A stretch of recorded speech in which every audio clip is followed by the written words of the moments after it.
새벽도에 나오신 여러분들을 주님의 이름으로 환영하고 축복합니다. 하나님의 은혜와 기도의 응답이 있는 이 새벽 되시기를 주님의 이름으로 축원합니다. 다 함께 공동기도문으로 기도하겠습니다. 먼저 구주 예수님을 보내주신 하나님의 은혜를 찬양합니다. 오늘 다윗의 동네에 너희를 위하여 구주가 나셨으니 곧 그리스도 주시니라.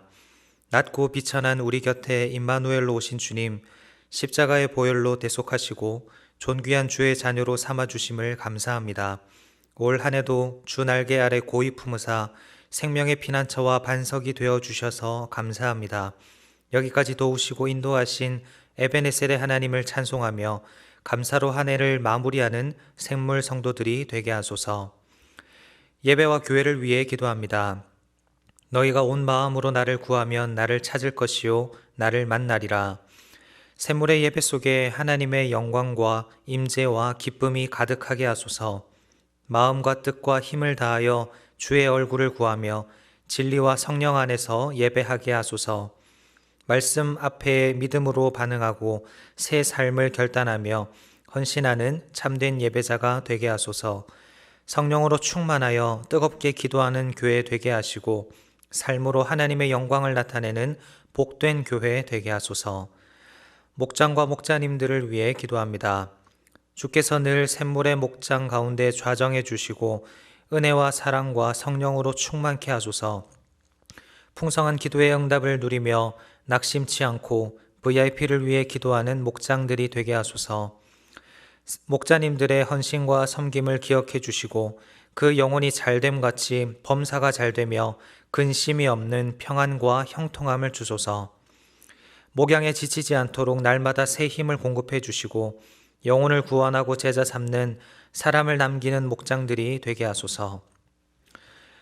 다음 세대와 수험생 환우들을 위해 기도합니다.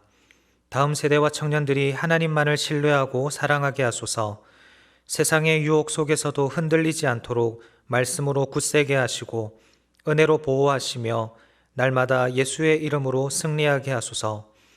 각 가정에서 드려지는 샘물 플래싱 위에 하나님의 임재와 사랑과 복을 주시고 가정 천국을 누리게 하소서.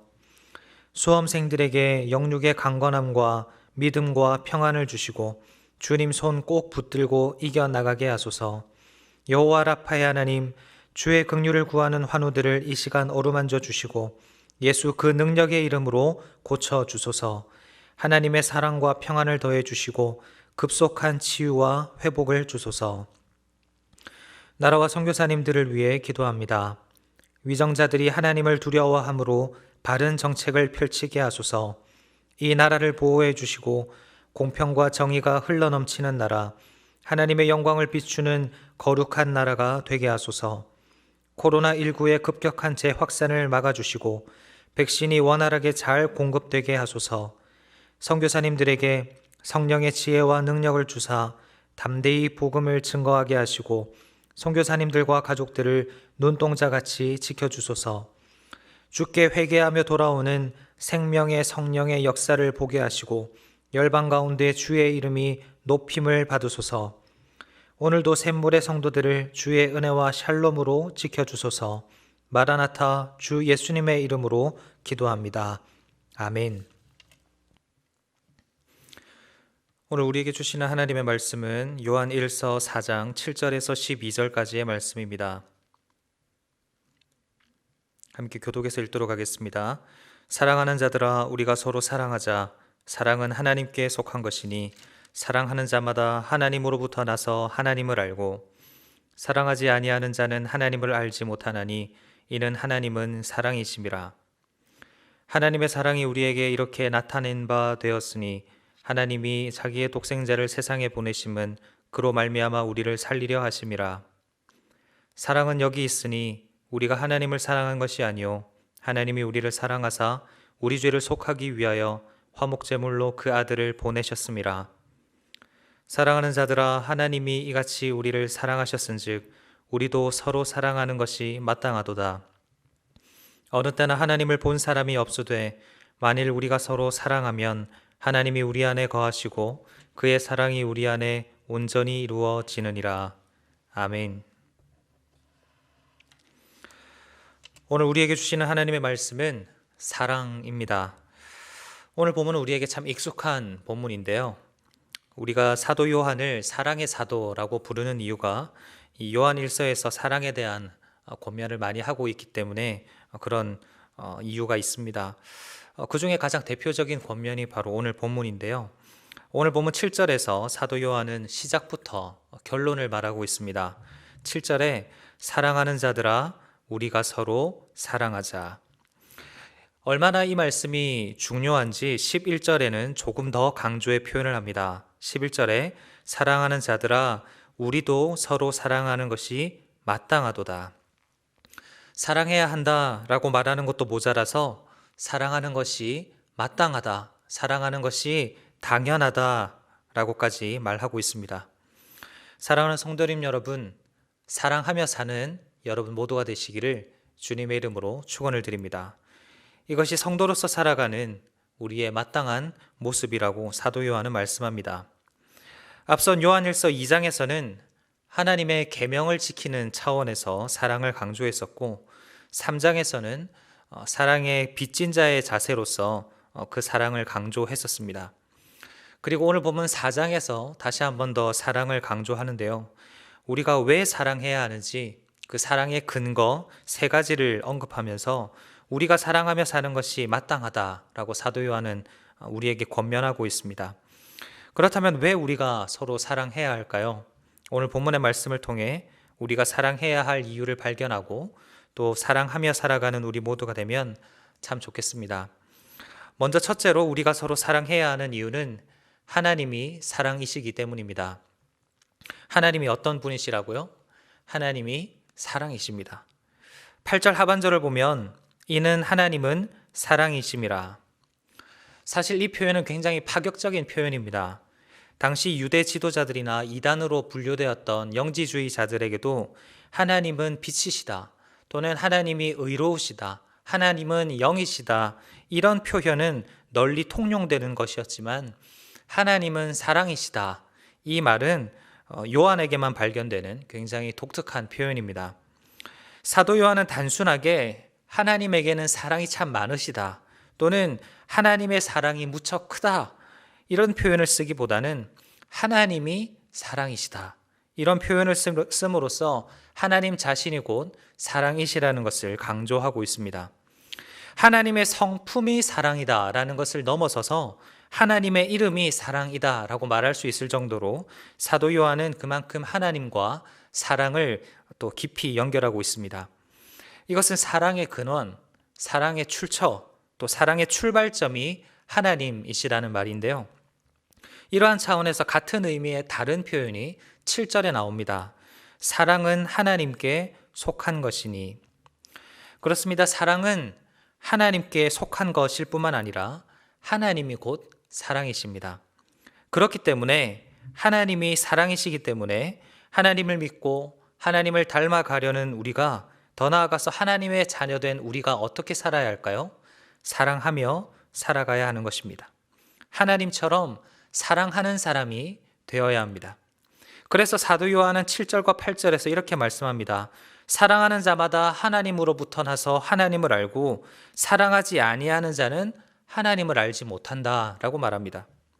하나님이 사랑 그 자체이기 때문에 하나님으로부터 난 사람은 하나님을 닮아서 사랑할 수밖에 없고 반대로 하나님이 사랑 그 자체이시기 때문에 사랑하지 않는 사람은 하나님의 자녀가 아니라라는 말씀입니다.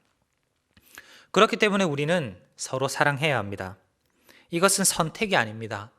해도 되고 하지 않아도 되는 그런 영역이 아닙니다.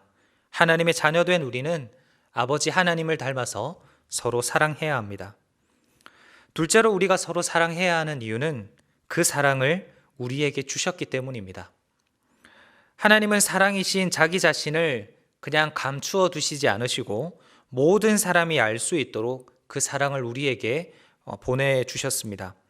그 사랑이 우리에게 어떻게 표현되었을까요? 9절 말씀처럼 하나님의 사랑이 우리에게 이렇게 나타낸 바 되었으니 하나님이 자기의 독생자를 세상에 보내심은 그로 말미암아 우리를 살리려 하심이라. 언뜻 보면 요한복음 3장 16절을 연상시키는 이 구절은 하나님의 사랑이 구체적으로 우리에게 어떻게 드러났는가 하는 것을 분명하게 증거합니다. 바로 예수 그리스도이십니다. 예수 그리스도를 이 땅에 보내셔서 십자가를 지게 하시고 죄 없는 그분을 우리 죄를 대신해서 죽게 하신 그 이유가 무엇일까요?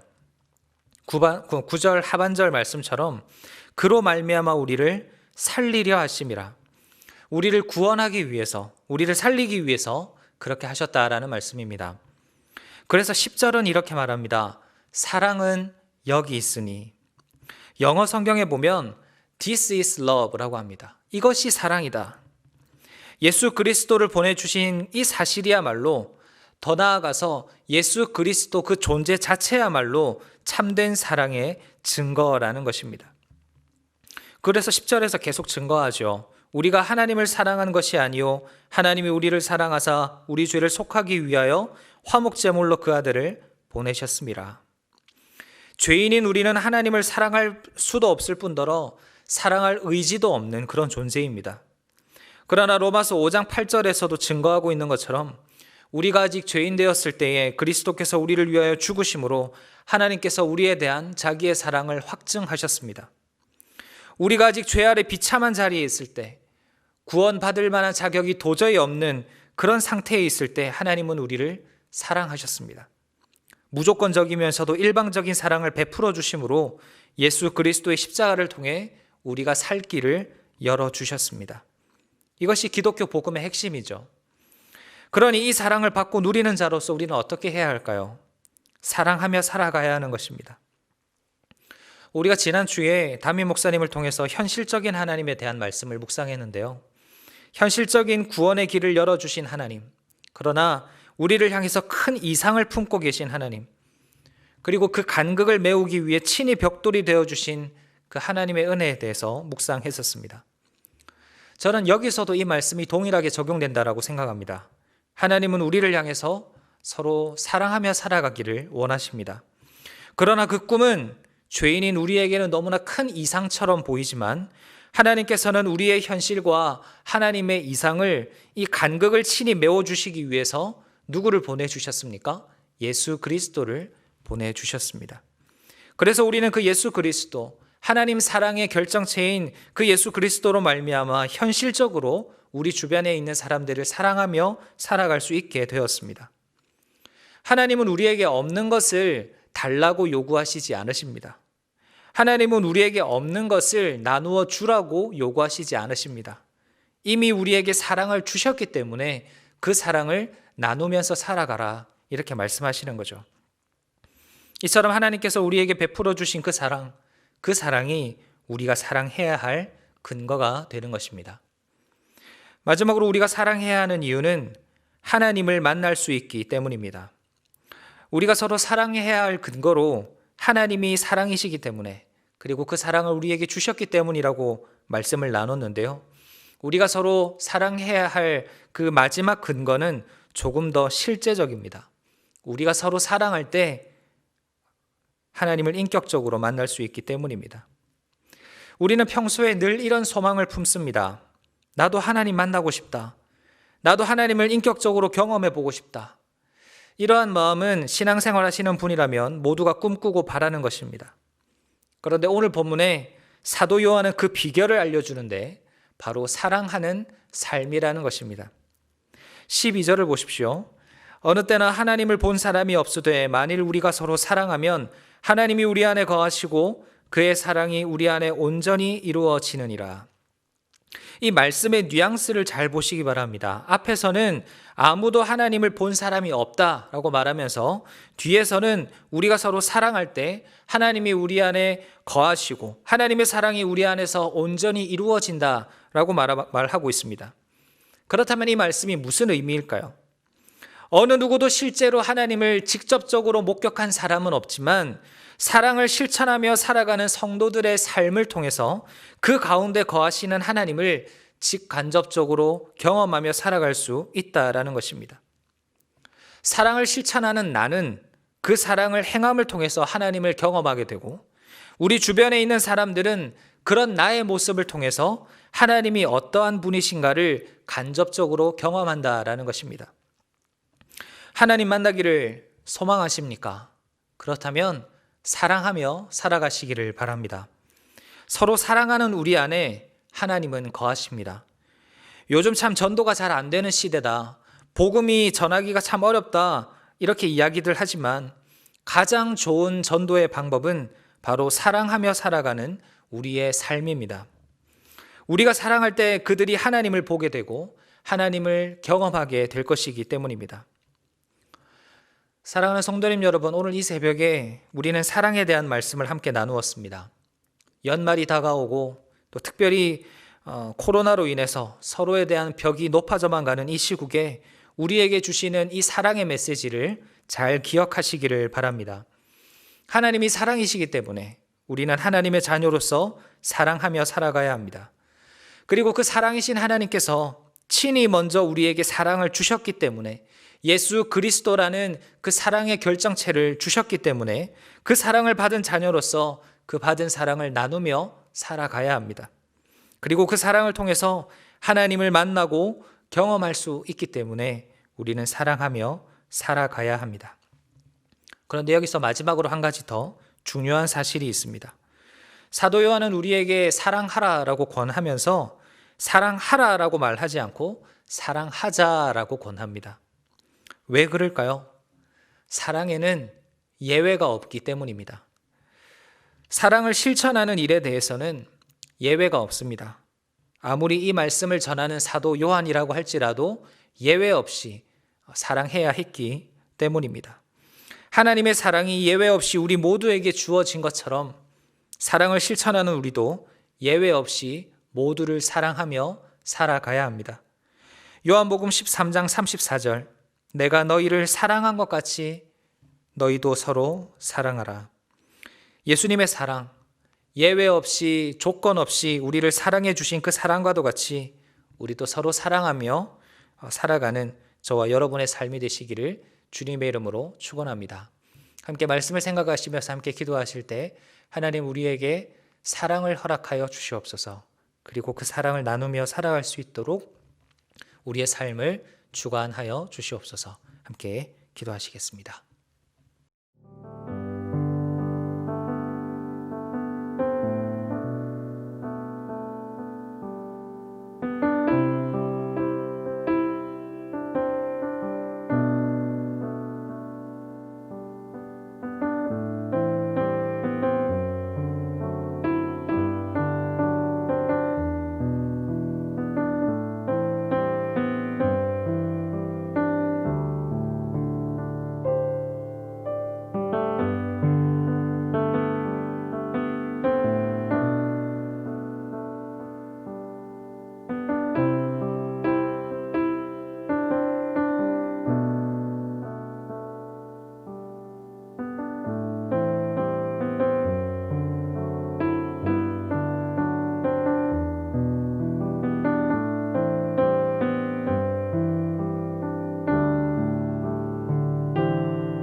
감사합니다.